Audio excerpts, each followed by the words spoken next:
Carlos Arano, el ex Racing de Avellaneda. Viene Adriano. Viene marcando de Lecarri y se quedó. Viene Adriano. ¡Gol! ¡Sí! ¡Gol!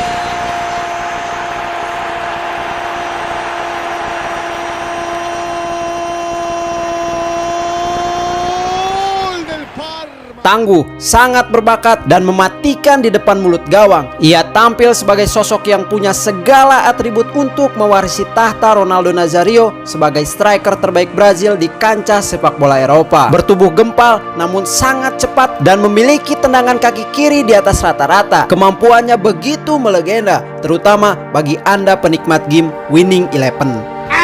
Namun etos kerja payah dan skandal luar lapangan tanpa henti memastikan sang striker gagal meraih potensi terbesarnya. Apa yang salah dengan Adriano? Apa yang terjadi pada pria yang diprediksi bakal menguasai dunia sepak bola namun kehilangan segalanya? Skoriden akan mencoba mengupas lebih dalam perjalanan karir pemain berjuluk Sang Kaisar yang kehilangan tahta sebelum mendudukinya. Skoriden merangkumnya hanya untuk antum-antum tercinta.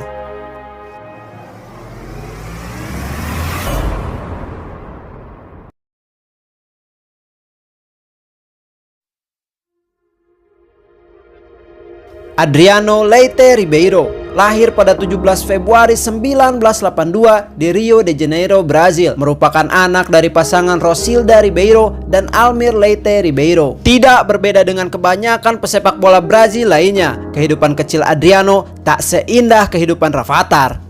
Adriano muda menjalani kehidupan masa kecilnya sebagai anak jalanan Brazil dari keluarga yang memiliki tingkat ekonomi yang berada di bawah garis kemiskinan. Sejak remaja, dia tertarik dengan sepak bola dan biasa bermain di tanah kosong bersama teman-temannya. Keterbatasan tak lantas membuatnya kehilangan kebahagiaan. Bermain bola dengan bertelanjang kaki menjadi rutinitas Adriano dalam menciptakan kegembiraan. Selama masa kecilnya, bocah popcorn adalah julukan Adriano yang diberikan teman-temannya. Julukan itu ia dapatkan karena neneknya yang selalu memberikan sepanci penuh popcorn saat ia bermain bola.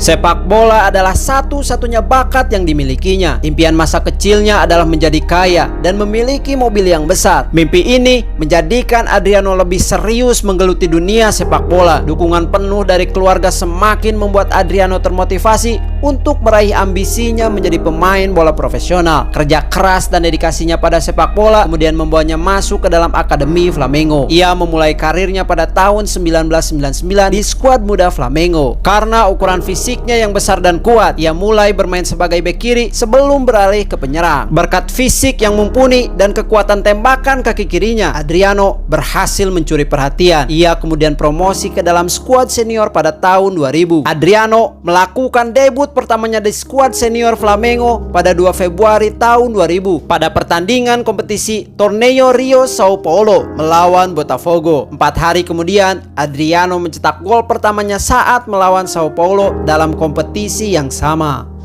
Bakat dan potensi besarnya rupanya membuat klub raksasa Italia, Inter Milan, tertarik untuk merekrutnya. Inter kemudian menjalin komunikasi dan menemui kesepakatan untuk membawanya ke publik San Siro dengan mahar 13,1 juta euro atau setara 229,2 miliar rupiah. Tepat pada Agustus 2001, Adriano resmi berseragam Il Nerazzurri. Adriano mencetak gol perdananya ketika menghadapi Real Madrid pada pertandingan persahabatan. Datang dari bangku cadangan, ia mengeksekusi tendangan bebas dan melesatkan bola ke arah gawang Iker Casillas yang tidak mampu dibendung. Tendangan itu membungkam publik Santiago Bernabeu sekaligus membuktikan betapa berbahayanya Adriano Leite.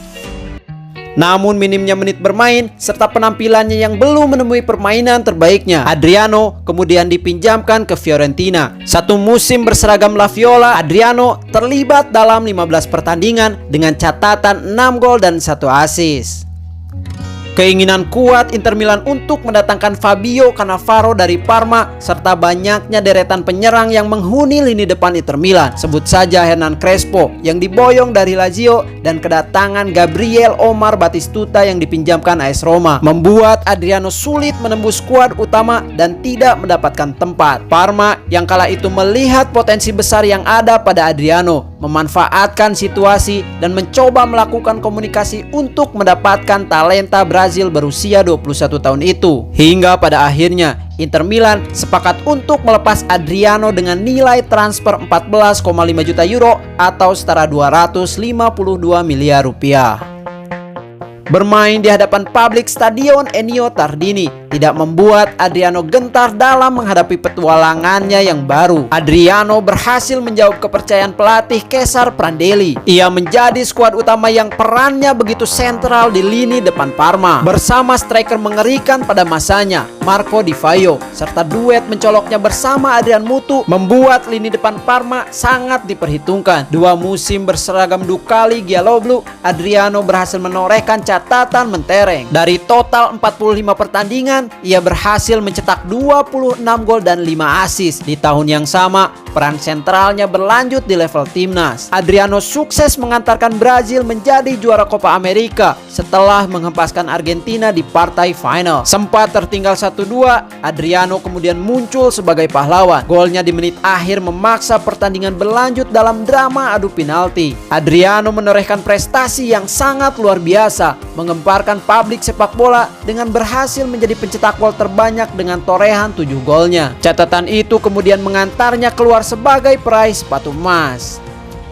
Statistik mentereng serta penampilan luar biasanya di level klub dan tim nasional membuat bomber house goal ini kembali diminati Inter Milan. Inter Milan memulangkan si anak hilang dari petualangannya. Ketertarikan pelatih Roberto Mancini yang menahkodai Inter Milan setelah hengkangnya Hector Cooper menjadi awal kesuksesan Adriano di klub yang dulu pernah membuangnya. Adriano dikontrak 4,5 tahun dengan nilai 23,4 juta euro atau setara 406,7 miliar rupiah. Keputusan Inter memulangkan Adriano rupanya menjadi keputusan yang sangat tepat. Adriano semakin menunjukkan sinarnya sebagai pemain bintang. Adriano semakin melambung tinggi. Di musim pertamanya bersama Inter Milan, Adriano berhasil mengemas 28 gol dan 5 assist dari total 42 pertandingan yang ia lakoni. Adriano berhasil membawa Il Nerazzurri meraih 1 trofi Coppa Italia. Adriano semakin tak terhentikan. Penampilan luar biasanya di atas lapangan membuatnya menjadi idola baru. Dipuja publik San Siro, dicintai dan bahkan dijuluki El Imperatore, sang kaisar. Musim berikutnya menjadi musim kemasan bagi El Imperatore. Bersama Il Nerazzurri, Adriano mencatatkan 19 gol dan 7 assist. Adriano menjadi salah satu suksesor Inter Milan dengan menyumbangkan 1 trofi Serie A, 1 trofi Coppa Italia, 1 trofi Supercoppa Italia, dan menyumbangkan 1 trofi FIFA Konfederasi untuk Brazil. Di bawah asuhan Roberto Mancini, Inter Milan sukses memanfaatkan potensi luar biasa yang dimiliki oleh Adriano. Adriano turut membantu Inter meraih kejayaan, khususnya di pentas domestik. Ia berperan besar membawa Nerazzurri meraih Scudetto 4 musim beruntun, 2 trofi Coppa Italia, serta 3 gelar Supercoppa Italia. Bersama Inter Milan, Adriano merasakan masa kemasan sebagai pesepak bola yang menuai kesuksesan di pentas Eropa. Kehidupan bergelimang harta dan kemewahan begitu dinikmatinya. Namun kehidupannya yang sempurna berbalik menjadi malapetaka yang justru mematikan karirnya sebagai pesepak bola.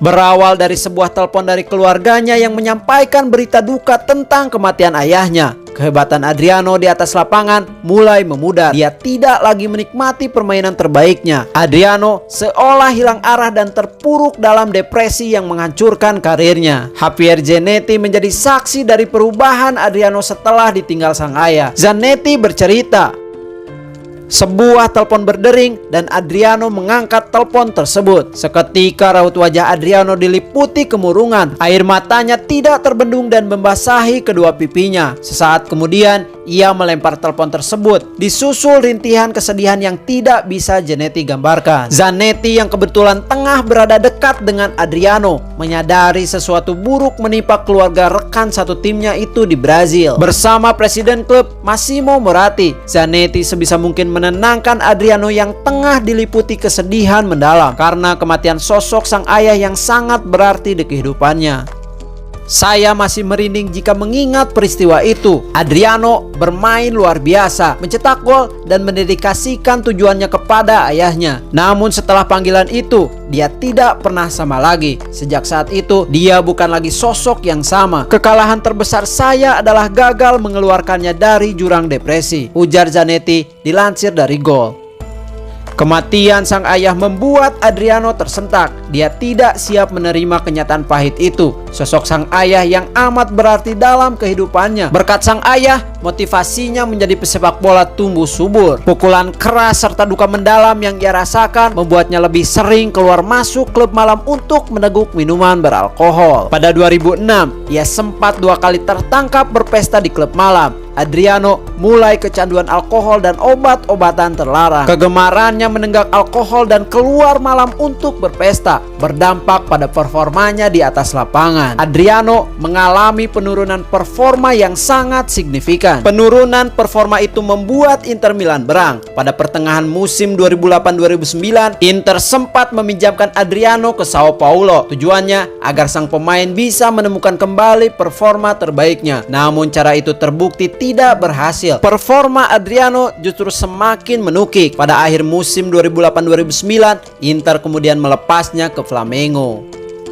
Selama 1 musim membela Flamengo, performanya lambat laun kembali meningkat. Pada tahun 2010, ia menemui kesempatan untuk kembali ke Italia dan bergabung bersama AS Roma. Sayangnya keputusannya pindah ke AS Roma justru semakin menenggelamkan karirnya. Adriano seolah menjadi pembelian sia-sia. Adriano kesulitan beradaptasi dan tidak mampu kembali menemui level terbaiknya. Alih-alih mencetak gol banyak, Adriano lebih sering berkutat dengan cedera. 1 musim berseragam AS Roma, Adriano hanya terlibat dalam 8 laga tanpa adanya gol ataupun sumbangsi asis yang ia berikan. Pada 2011, ia kembali ke Brazil untuk memperkuat Corinthians, namun performanya tidak kunjung membaik. Dari 2011 hingga 2016, perjalanan karir Adriano terus merosot. Ia tak pernah lagi mendapatkan tawaran dari klub-klub besar Eropa. Karirnya terus menukik hingga berakhir di Amerika Serikat bersama Miami United.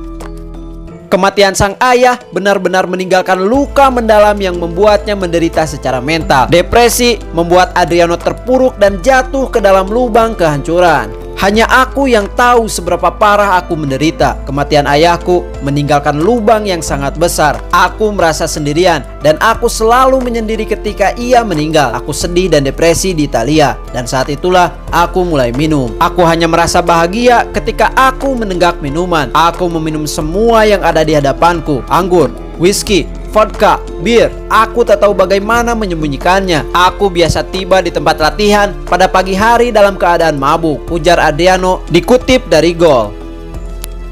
Jika hanya Adriano yang tahu seberapa parah ia menderita, maka hanya ia pula yang tahu kapan ia bisa bangkit dari jurang depresi yang sudah berlangsung bertahun-tahun itu. Sebenarnya, pada Januari 2016 lalu, ia masih sempat bermain untuk klub asal Amerika Serikat, Miami United. Nahas, karirnya di Miami hanya berlangsung 4 bulan. Pada Mei 2016, Miami United memutus kontrak Adriano. Sejak saat itulah, ia kesulitan mencari klub baru. Adriano kemudian memutuskan untuk kembali ke negara asalnya, Brazil. Saat Adriano tinggal di favela, pemukiman padat penduduk di Rio de Janeiro, di tempat tinggalnya sekarang, kehidupan Adriano semakin ngawur. Kegemarannya terhadap alkohol dan kehidupan malam semakin menjadi. Bahkan menurut rumor yang berhembus, sosok kelahiran 17 Februari 1982 itu tercatat sebagai anggota Comando Vermelho, salah satu kelompok kriminal yang terkenal di sana. Rumor tersebut menyeruak setelah tersebar foto dirinya mengangkat senjata api jenis AK-47 bersama seorang yang dicurigai sebagai anggota geng CV. Favela bukanlah kawasan pemukiman yang ramah di Brazil. Meski salah satu di antaranya memiliki lapangan sepak bola yang canggih karena bisa menghasilkan listrik dari pijakan kaki para pemain di atasnya. Wah, hebat ya! Selain terkenal kumuh, wilayah tersebut memiliki tingkat kriminalitas yang sangat tinggi. Pada akhir 2017 lalu, Adriano sempat menyatakan keinginannya kembali merumput di lapangan hijau. Flamengo menyambut baik keinginan mantan pemainnya itu. Flamengo bahkan bersedia membukakan pintu kembali bagi Adriano. Namun Adriano menolak tawaran tersebut. Di Piala Dunia 2018, dia akan berusia 36 tahun dan dia masih lebih baik dari orang lain. Selain itu, Flamengo membutuhkan idola, tapi dia tidak menerima tawaran kami untuk kembali bermain, ujar Presiden Flamengo Eduardo Bandeira. Entah apa alasan Adriano menolak tawaran Flamengo. Padahal jika ia menerima pinangan tersebut, setidaknya itu bisa menjadi jalan untuk merubah kehidupannya saat ini. Lebih daripada itu, penolakan terhadap tawaran Flamengo seolah menegaskan bahwa Adriano telah menyanyiakan bakatnya sebagai pesepak bola bertalenta emas.